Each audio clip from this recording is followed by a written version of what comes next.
Big time storylines. Big time storylines. Big time storylines. Big time storylines. Welcome back, Relatives of Sports Talk, episode 158. Thank y'all for watching on YouTube. Listen on Anchor and Spotify.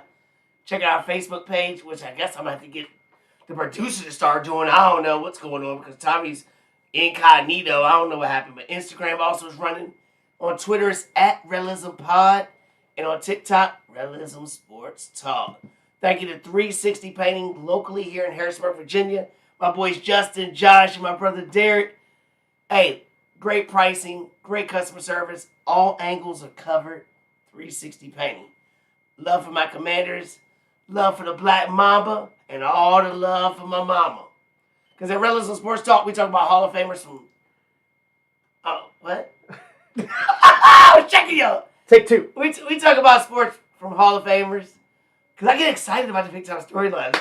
The producer don't know. Come on. I get excited about the big time storylines because when we first started this show, I started it saying that, and people looked at me like, man, that's now it's big time. So, Relative Sports Talk, we talk about sports from Hall of Famers to the local talent to the big time storylines. See how catchy that is? That's what I was talking about. Yo, my cousin Jason, I can't wait to see you in April. Love talking to you, bro. You my man. Can't wait. Another thing I can't wait for, Friday Night Raw. My man Chris, Skilla Instinct, will get presented with his championship fantasy football factory ring and his dough. Also, we'll have Super Bowl talk, Super Bowl fallout, and all of the above with the big time storylines. But tonight, I'm here with the producer, Jared. Whether he's on the scenes or off the scenes, he keeping our show extra clean. And I'm Terrell, your host, coach with the most, winning every debate, and it ain't even close. And we talking about Derek Carr getting released. All kinds of things that can happen. Aaron Rodgers to the dark side. Coordinators getting head coaching jobs. They're all on the move. Juju being boo-boo. That's right, Keith. Juju being boo-boo. Then, of course, we got to talk about some NBA highlights right before the All-Star break. And then in Terrell's thought, we're going to talk about the GOAT himself, MJ, on his 60th birthday, did something spectacular. But I'm going to tell you why it's even more spectacular. We ready, producer? We ready? I'm ready. The producer's always ready. You know, he's doing things out here. So Derek Carr gets released. We kind of knew that might happen because he had a no-trade clause. But the biggest thing about the whole thing is there's no trade. Now he can go join an AFC team. He can join any team he wants, but makes it crazy is he can join an AFC team, which he was already a part of in the AFC. Which more crazy is the Jets. They hired a former Tennessee Titans OC who got fired because of his DUI as the passing game coordinator. Okay, whatever. We know he worked with Tannehill, who probably will be available also. But he was also the QB coach for the Raiders in 2015, 16, and 17. And which makes that more significant is those are 3 years that Derek Carr went to the Pro Bowl. The Jets got Hackett, and we already thought that was going to be with Aaron Rodgers. And it still could be, because Aaron Rodgers is being Aaron Rodgers. He's doing Aaron Rodgers things. But should the Jets wait on Aaron Rodgers and wait for his retreats and wait for him to get off his own high horse? Or should they take the sure thing with Derek Carr and try to do something with their team? Because if they don't, he's already been in Saints. He's already been to the Saints. And there's rumors of the Panthers wanting him also. And I'm going to tell you right now in the NFC, if he goes to either one of those teams, they're going to the playoffs and they're going to win a division title. Simple as that. That division is weak. And I think that he will win the division easily and get to the playoffs with either one of those teams. I'll go so far as to say, if he goes to either one of those teams, he's going to be a top 3 QB in the NFC. Top 3? What? People are like, oh, what? Top 3 QB in the NFC. The reason why I say that is, in the AFC, look what he had to go against. I mean, these guys are out here going crazy. Do we forget when they had John Gruden and all this crazy stuff going on? He held that team together and made it to the playoffs. Yes, they were 1 yard short or whatnot. But the team they lost to did what? They went far and got to the Super Bowl. I'm just saying, I don't think Carr is as bad as what we think he is. I think the competition that he plays makes him less significant because he's, 75% passing in the fourth quarter. Past 3 years. Come on, man. Come on. You need a team to win. I think he would be a top 3 QB in the NFC. I know that's going to be a debate, which I look forward to having. If he goes to the Saints, you got weapons. You got young weapons. If Michael Thomas comes back, you got Kamara. You know what I'm saying? You got the tight end that plays every single place. Taysom Hill going all crazy. And you got the rookie wide receiver that showed off this year. You go to Carolina, they already showed you what their moxie is. They already showed you that they're ready to play. Whether their best player leaves or not, they're ready to play. And then you bring in a coach like Doug Peters, who's a QB whisperer. I'm just saying, Derek Carr, don't be slept on. Because I kind of wish he would come to my squad because we ain't got nobody. I don't want to hear about Sam Howell being the quarterback. Come on, please. Somebody. Can we get somebody, please? And don't give me Jimmy Garoppolo. I don't want that either. Or Baker Mayfield. Get away from that. Quarterback that I know we will not get, Aaron Rodgers. He's already publicly said, I do not want to attend OTAs. I do not want to work with nobody on the offseason. Which tells me, even though he's acting like he doesn't know what's going to happen and he doesn't know what he wants to do, that tells me you don't want to stay in Green Bay. Because if you want to stay in Green Bay, you need to work with them young receivers who actually showed up towards the end of the year. They actually showed up towards the end of the year. But you don't want to put in the work because you're better than everybody else, Aaron Rodgers. We understand that. So I'm going to tell you the perfect place to go. And I was a Jets guy saying he needs to go to the Jets, especially with the offensive coordinator, which he has familiarity with. Hey, don't make fun of me in those big words. Anyway. I'm changing my mind. He needs to go to the Raiders. The Raiders have the third most cap space. So they can handle all that money. They can do different things with that. They have a top 10 left tackle. The tight end, Waller, they already tried to trade him to Green Bay to help him. So obviously the front offices will work together. Oh, and they just made a trade last year for Devontae Adams, who was his go-to guy. You got a stud Josh Jacobs who showed up that you can franchise. You got the number 7 pick in the draft. I think that's the perfect spot for Aaron Rodgers to go. And for the Raiders, you have to do something like this. I don't want to hear Baker, Jimmy Garoppolo, Ryan Tannehill. In that division with Mahomes, who just won another Super Bowl. With Herbert, who's an upcoming person. And with Wilson, who's already won, who now has Sean Payton as a coach, who we think is going to elevate his game. The Raiders have to make a splash. And what bigger splash can you make than getting Aaron to come back? That division would be loaded with QB talent. It would be insane. And not to mention, he always has to have a pushover coach. Somebody that he can always run his mouth to and tell what he wants to do. Who's the coach? Josh McDaniel. And the only reason why I say that is because I've seen Tom Brady cuss him out many times on the sideline. All the time. So, you don't think Aaron Rodgers would do that? I do. Also, Brady left the Patriots after a great career, went to Tampa Bay. They happened to make it to the Super Bowl. The Super Bowl was where? In Tampa Bay. Another guy who I think is a Hall of Famer, who was stuck in purgatory in Detroit, happened to get traded to the Rams. He made it to the Super Bowl. Where was that at? It was in LA also. So, Aaron Rodgers, you go to the Raiders, change your team, change your organization first time. Where's the Super Bowl at next year? Las Vegas. What kind of big time storylines we talk about now? You know what I mean? You're going on your dark retreat. Just go ahead and go to the black hole and make it a great story. Because people, either you love Aaron Rodgers or you hate Aaron Rodgers like me. Why not put on that Raider jersey and be a villain? We don't want to see no grainy looking pukey like Brett Favre number 2. Put on that Raider jersey and be a villain and own it. I would love to see it. I would love to see it. So getting to the other coordinators that got head coaching jobs. The Eagles, fresh off their Super Bowl loss. Both their coordinators got jobs just like that. I don't understand it. I don't understand it.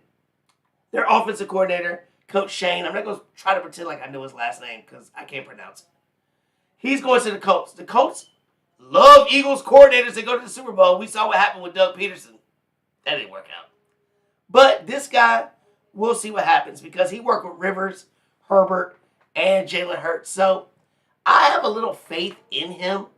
The biggest question is going to be, who's going to be the quarterback for the Colts? I think they're done with the retreads. I think they're done with trying to get a free agent. I think they're going to have to draft somebody. And I think Will Levis is going to be the guy from Kentucky, the quarterback. I think he fits the description. He can throw it. He's big. He can move. He can run. And put your own identity on him. Don't get a Baker Mayfield or a Jimmy G or nothing like that. Own it. Use that rookie contract deal and build your team. Because we see how that works out with teams going to the Super Bowl. So I have faith in him doing some things. On the other side, the defensive coordinator, Coach Gannon, is going to the Cardinals. And I look and I know the Cardinals defense sucked. I totally understand that. Totally get it.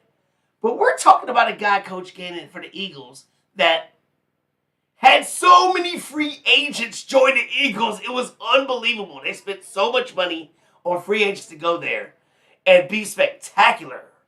They set records and did everything that you could think of, except show up in the Super Bowl and then when the game really mattered.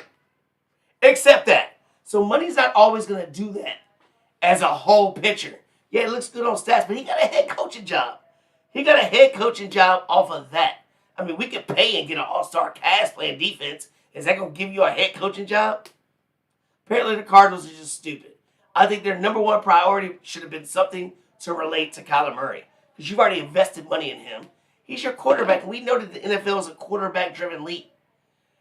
You're trying to trade away his number one receiver in D-Hop, which I think is stupid. We saw what A.J. Brown did for Jalen Hurts. You have to keep D-Hop. I'm sorry. You have to keep somebody like him in there. Another thing for the coordinators is why is Eric Bieniemy not getting a head coaching opportunity? 17 interviews. 16 different teams. That means he's interviewed some teams more than once and he's still not getting jobs. I'm not going to bring no race stuff into it or whatever. But you can't say that he doesn't win because 5 straight AFC Championship games with Mahomes. 2 Super Bowls. He can't get a job. He's so bad, and I'm a Washington fan. Producer, you a Washington fan? I'm a Washington fan. We are Washington fans. And I'm excited to hear it, but I'm sitting here like, he's getting an interview for our offensive coordinator job? What? Why would you want to leave the stability of the Kansas City Chiefs with one of the best, probably the best quarterback in football right now, who they try to compare to GOAT status, and Andy Reid, who's going to be a Hall of Fame quarterback, to go to one of the most dysfunctional organizations in all of sports, not just football, in all of sports? Why would you want to do that? Everything that comes to Washington ends up dead. Why? I just don't understand it. I don't know if he has something to prove. He thinks going to Washington and can do something with them. Maybe that'll enhance him to get a job. Maybe he's actually going to take Ron Rivera's job. I don't know. Or maybe we're going to get Derek Carr and he's going to work with him together and have some AFC East love come to the NFC East. I'll take both of those things, actually. But going back to Gannon with the Cardinals, I think what he should do, I think his number one priority should be, is to hire Bieniemy to be his offensive coordinator to work with Kyler Murray. I think that's what he should do. But if he wants to give it to Washington, I will take it easily. But you can't get rid of D-Hop. You're just setting this dude up for failure if you get rid of D-Hop. Sorry. All right. I have to take a drink with this one because I've been battling people, especially the producer, about this. Juju Smith-Schuster, Kansas City Chiefs. He's the guy who got held by Bradbury for the Eagles at the end of the Super Bowl. Controversy everywhere, but we all agree it was a hold. But the problem is people are saying, should you make the call right there? Yeah, you have to make the call. Who cares? The problem is they don't make that call in every other game in big-time moments. That's the problem. That is the problem.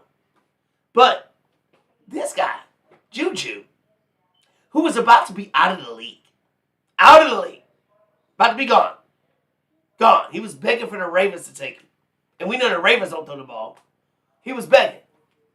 We saw the Chiefs all year, especially getting closer to the playoffs and during the playoffs, get dogged, talked about, picked on. We even got picked on by the mayor of other cities and everything else. Nobody was talking. Everybody ate it and they lived it. And they did it kind of like the Patriot way. Nobody was saying nothing. But Juju coming out. Juju Smith-Schuster really did. Really? You had 3 TDs all year. 78 catches. And the producer was like, well, he almost had 1,000 yards. He almost had 1,000 yards. Yeah, he did almost have 1,000 yards. You're absolutely right. And you want to know what? That was 24th out of wide receivers in the NFL. 24th, dude. 24th. So I don't care about the yards that he had or whatnot. Because receptions, he was 22nd. In TDs, he was 65th. In average, he was 60th. Okay? He had 7 catches for 53 yards in the Super Bowl. Good job. Hey, we'll take that. We'll take that because you want to know why? Because the 4 games prior, you had 7 catches total. 7 catches total and 2 of them in the postseason. But you want to run your mouth?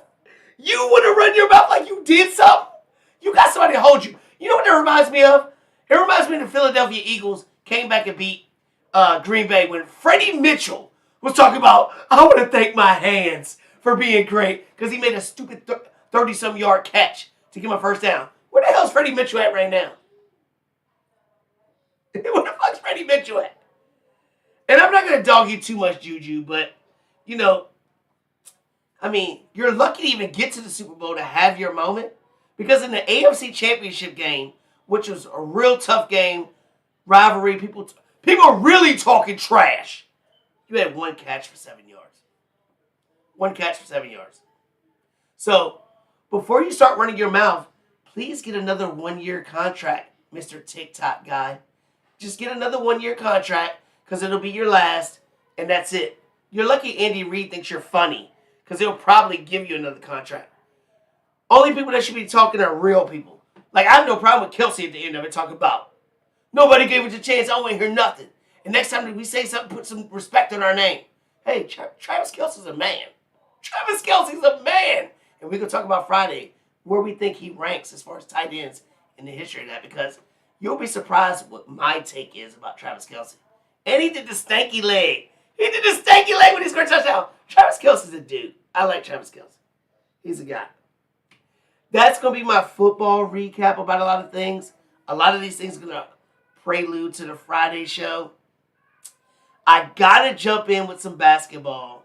Even though, pitchers and catchers are going, right? Look, the producer's hype. He's a baseball guy. All but one. DeGrom. Good luck winning the World Series in Texas. That's what A-Rod thought when he left. Wherever he went to, got all that money. He's like, I'm going there. And you ain't win nothing, son, till you came to New York. Raw New York team, but you know what I'm trying to say. Because we ready. We ready. Mets, baby. That's why I got the hat on, Mets. Anyway, we're going to jump into a lot of baseball coming up soon. And definitely the producer's going to hopefully anchor one of our channels with that. I know he's doing a lot of coaching and everything else, but whenever we can get him, we're going to get him because he's keeping us extra clean. And his baseball talk is extra mean. You know what I'm saying? All right, so back to basketball. Right before the All-Star break, we'll talk about the dunk contest, three-point contest, and skills on Friday. But who really did anything after this trade deadline? The trade deadline was kind of big. We saw Kyrie Irving go. We saw Kevin Durant go. And then we saw a lot of other pieces go. But I'm not going to dive into too much of it. I'm going to talk about the star teams that I think that really matter. So Durant going to the Suns. We saw what the Suns did last year. They fell apart in the West championship against Dallas, or semis against Dallas. But Kevin Durant's gonna be different. When Kevin Durant has to do everything by himself, he falls apart. You got a dog Chris Paul, you got a star in Devin Booker, and you got DeAndre Ayton on your team also, which they were trying to make a trade with him in the offseason to give up Ayton. Now you got the team all together adding Kevin Durant. I think the Suns are going to be scary. I think they're going to be really scary. And I think Chris Paul is going to be the catalyst for everything because he's going to hold that glue to who gets the ball, when and where, and what happens. If he has another Chris Paul getting hurt, it could get to utter chaos with everybody doing all kinds of things. I think Chris Paul's the guy that needs to hold them together. The Mavs, we finally saw Luka and Kyrie play together. Is there enough balls? We don't know. Well, we just saw them play. And they both can score. And they both can do things. And that's a scary thing when it gets to the playoffs. The problem is, can they play defense enough?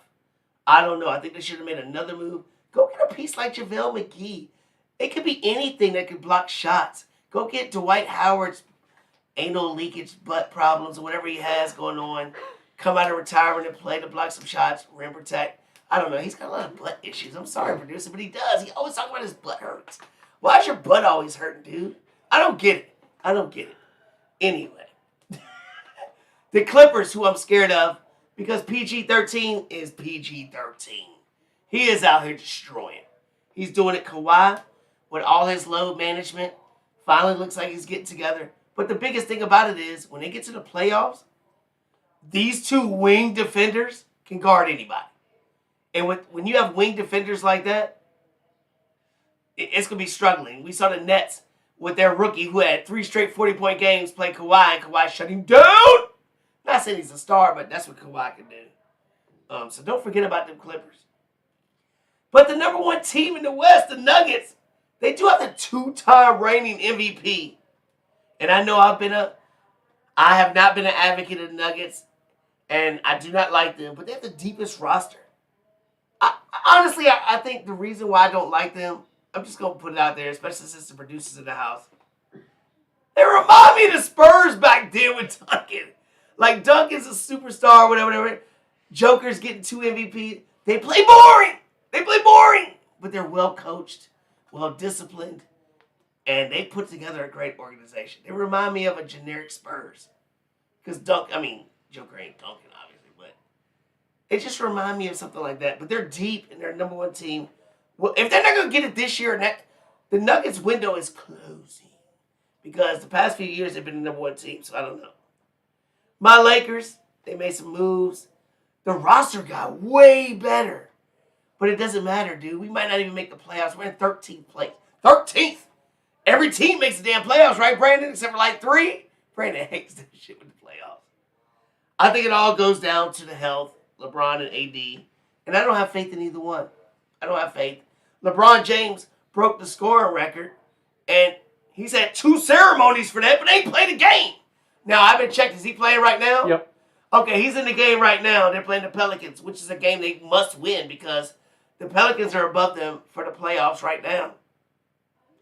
But I don't see the Pelicans doing much because Zion will never be what we thought he was going to be. He can't stay healthy either, which is a shame because I think their team is good and they're loaded. So the West is going to be fun to watch the playoffs. I love watching the West. But in the East, it's only a 3-team race. I'm sorry. We saw the Bucks last night. The Bucks played the Celtics. It was a great game. I watched it. They played in Milwaukee. It was an overtime game.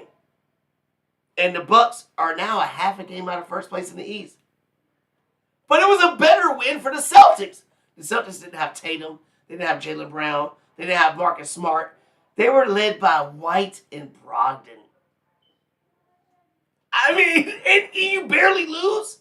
I think that shows that the Celtics are ready to do it this year. After losing last year, I think one more year and it's going to do it. Milwaukee is probably the only team I think that can beat them. I hate the 76ers. I know some people think that they're going to be good. I love Embiid. Never will like Harden. They just can't get over the hump. They can't get past the second round. And going against the Bucks or the Celtics, their only hope is that they play each other in the semifinals and the 76ers play some other scrub team. But as the number 3 team, they can't get there unless they get to 1 or 2. So it's going to be tough. It's going to be tough for the 76ers. I don't know. But 2 teams that disappoint me, the Heat, they're old. But one player I think they should get, just for value of they're old, is go get Russell Westbrook. He's out there doing nothing. Go get Russell Westbrook to help you get buckets. Lowry's not doing it. Bam Adebayo can only do so much. And Jimmy Butler has been doing so much. Jimmy Butler has been doing way more than people thought his career was going to be. They need to go get the Westbrook. Go get Westbrook. Why not, man? Why not? I don't know. And the other team, Golden State Warriors. Last year's champions. Well, Curry's hurt again. Curry's hurt again. And like last year, which I argue with so many people on the Raw show about, they had chances to trade players to get rid of. Wiseman, Kuminga, Jordan Poole, and Andrew Wiggins. Draymond Green. These are guys that you could have done stuff with to package together to get other players, to get KD back. They could have done a lot of things. And now Wiseman's gone to Detroit. You ain't really getting nothing for him. Kuminga and Poole are there. Wiggins, he already got his ring. He's happy. He ain't doing shit. Draymond Green is old. Now your team is old. They could have used all those assets to get young pieces. I think Golden State made a big mistake in letting certain things happen. And I know Fat Boy Fade Away, y'all gonna get on me about that, but I love to debate that with you because I'm Coach T and I win all debates. So those are my teams in the East. And as we about to wrap it up, baseball season. You ready? Oh, I'm ready. When is the opening day? I can't remember. What, a month or two? Yeah, a month? it's in 2 about. months? It's in April because we have the World Baseball Classic coming up. The World Baseball Classic. People do not talk about that. Me and the producer have been talking about that. I will watch all them games because it reminds me of the World Cup for soccer, but more exciting. I love watching it. I can't wait to watch it. I just hope that the Major League Baseball markets it well. Because this is something that could be huge and they're just stupid. I don't know what they're doing. I don't know what baseball does, but this is something that can really enhance a lot of things. All right, so as we wrap it up, my Terrell's thought. I'm so happy this happened. Because DeMar Hamlin, you know, when the tragedy happened with him, I guess it's not a tragedy because he lived, but the scary moment that happened that impacted everybody, it seemed like the whole country. A lot of people focused on his charity and how it was hundreds of dollars to all kinds of money. And I wasn't trying to be negative, and I got a little backlash about it.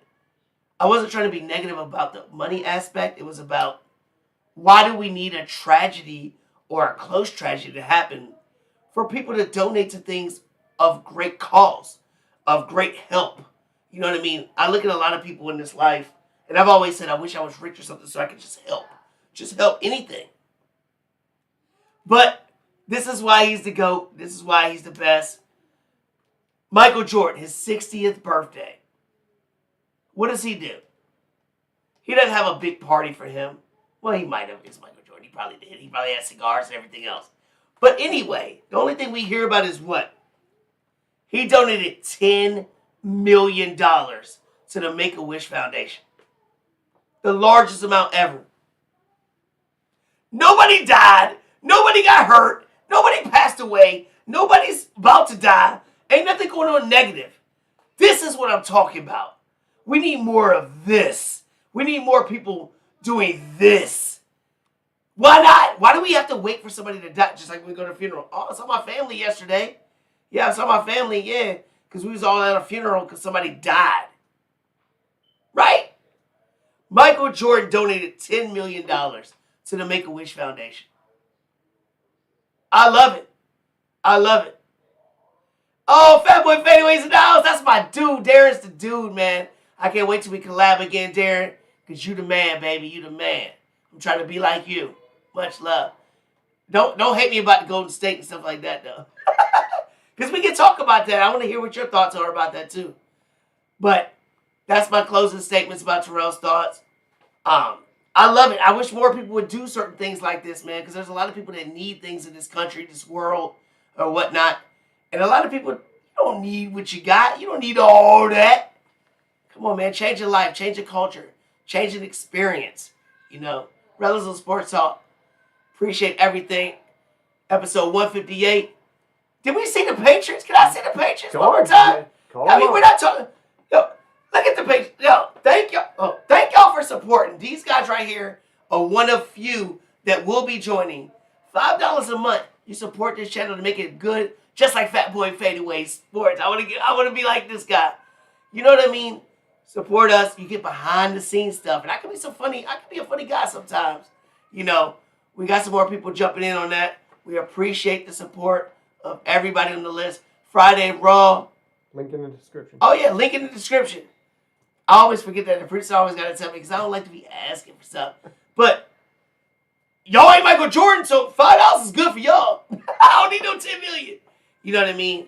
Friday night special show. Skillet Instinct gets his ring.